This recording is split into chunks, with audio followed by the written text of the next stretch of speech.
নমস্কার, কেমন আছেন সবাই? আশা করি সবাই খুব ভালো আছেন। ব্লগিং উইথ অর্চনার নতুন একটা ব্লগে আপনাদের অনেক স্বাগত। আর আমিও খুব ভালোই আছি। আজ হয়ে গেল গিয়ে বুধবার, আর বুধবারের সকালের এখন অনেকটাই টাইম হয়ে গেছে। সকালে উঠেছি অনেক সকাল সকাল। আর হ্যাঁ, আপনাদের বলতেই ভুলে গেছি, আর যেহেতু শিবরাত্রি, তো সবাইকে মহাশিবরাত্রির অনেক অনেক শুভেচ্ছা। তো সকালে উঠে স্নান টান করে পুজো টুজো করে সমস্ত কিছু করে রেডি, আর তারপরে একটু চা করেছি। চা করে একটু চা নিয়ে খেতে বসেছি। আর আজ চা নিয়ে খেতে বসেছি কারণ রান্নাবান্না কিন্তু অর্ধেক কাজ আমার হয়ে গেছে। তো আপনাদের সাথে নিয়ে দিনটা শুরু করলাম। আপনারা সবাই দেখতে থাকুন, আশা করি আপনাদের খুবই ভালো লাগবে।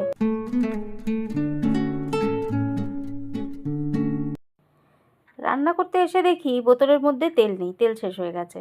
তো যে তেলটা এনেছিলাম সেটাই আবার বাবুকে বললাম একটু কেটে ঢেলে দিতে। তো এই যে বাবু কেটে আবার বোতলের মধ্যে তেলটা ঢেলে দিচ্ছে। দেখুন, রান্নাবান্নার জোগাড়ও কিন্তু অনেকটা করে নিয়েছি। এখানে ভাত চাপিয়ে দিয়েছি, ভাত ফুটছে। এই 10-15 মিনিট মতো হলেই ভাত আর হয়ে যাবে। 15 মিনিট লাগবে না, 10 মিনিট মতো হলেই হয়ে যাবে। আর এখানে চাপিয়েছি এই যে করলা ভাজা। করলা ভাজা অনেকটা হয়ে গেছে, আর ওই 5-7 মিনিট মতো হলেই হয়ে যাবে। চা তো আমার খাওয়া হয়েই গেছে। আর এখানে এই যে কাল রাতে কেটে রেখেছিলাম সজনে ডাঁটা আর আলু। আর আলুটা দেখুন কেমন কালো কালো টাইপের হয়ে গেছে, মানে জল দিতে কাল রাতে আমি ভুলে গিয়েছিলাম, সেই জন্য আলুটা পুরো মানে আলুর রসটা এর মধ্যে শুষে নিয়ে পুরো কালো কালো হয়ে গেছে। অনেকটা ধুয়ে মানে 4-5 জলে এটাকে ধুয়েছি, কিন্তু তবুও এই রসটা যায়নি। তো যাই হোক, করারও কিছু নেই, অনেকটা ধুয়েছি কিন্তু এটা যাচ্ছে না। আর শুধু একটু রসের জন্য তো এটা এতটা ফেলে দেওয়া যায় না, তো এটাই বানিয়ে দেবো, অসুবিধার কিছু নেই। এতে নোংরা কিছু নেই, খালি আলুর রসই রয়েছে, আলুর রসের জন্য কালো হয়ে গেছে। এটা আমারই ভুলের জন্য হয়েছে, যদি আমি রাতের বেলা একটু জল দিয়ে রাখতাম তাহলে এটা কালো কালো হতো না। তো এটা ধোয়া কমপ্লিট হয়ে গেছে, ভাজাটা নামিয়ে নিয়ে সবজিতে চাপিয়ে দেবো। সবজিটা চাপিয়ে দিলে রান্না আমার কমপ্লিট। কাজের মধ্যে কাজ বাকি শুধু একটাই, যে বাবুকে দুধ গরম করে দিতে হবে। আজ বাবুর টিউশন স্কুল কিছুই নেই, যেহেতু শিবরাত্রি, তো টিউশন স্কুল কিছুই নেই। বাবুকে দুধটা গরম করে দিয়ে দেবো, আগে ভাজাটা করে বাবুকে দুধটা গরম করে দিয়ে দেবো, দুধটা খেয়ে নেবে। তারপরে আমি সবজিটা ঝপাঝপ চাপিয়ে দেবো। চলুন আগে রান্নাটা ঝপাঝপ করে নিই, ডিউটি বেরোতে হবে।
তো এই দেখুন আমার রান্না বান্না কিন্তু কমপ্লিট। এই যে এখানে ভাত হয়ে গেছে, এখানে সবজি অলরেডি ফুটছে, আর এখানে রয়েছে করলার ভাজা।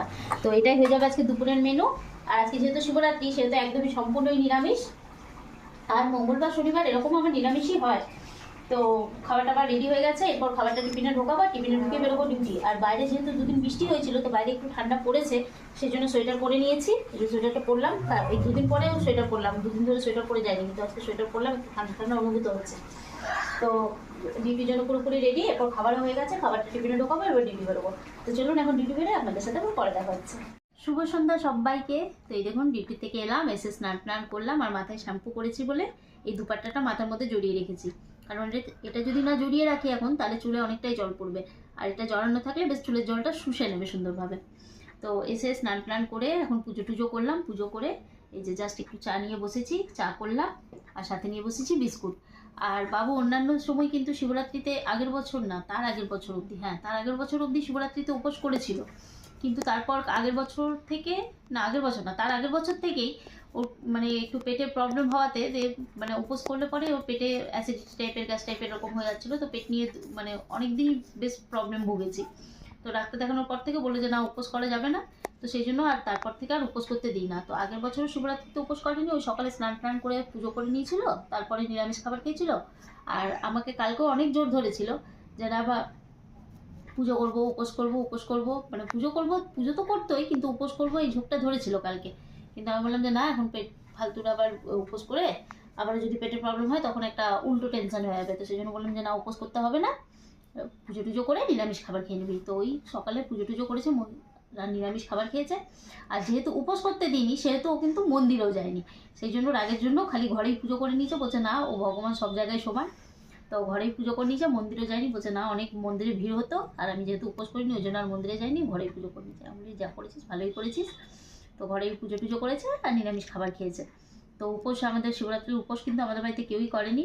আমি তো করিই না, আমি তো যবে থেকে আমার হাজব্যান্ড মারা গেছে তবে থেকে তো আমি করিই না।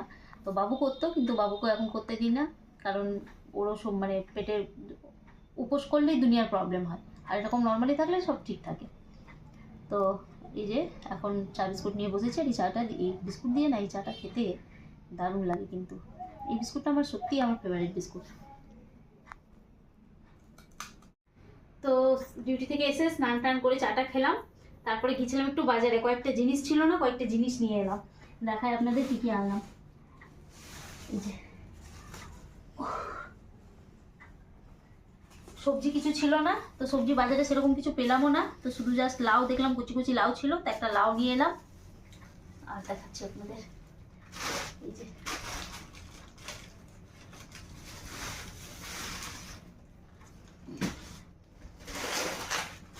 নিয়েছি 2 প্যাকেট এই পাঁপড়, পাঁপড়গুলো বেশ খেতে ভালো লাগে, তো 2 প্যাকেট পাঁপড় দিয়েছি।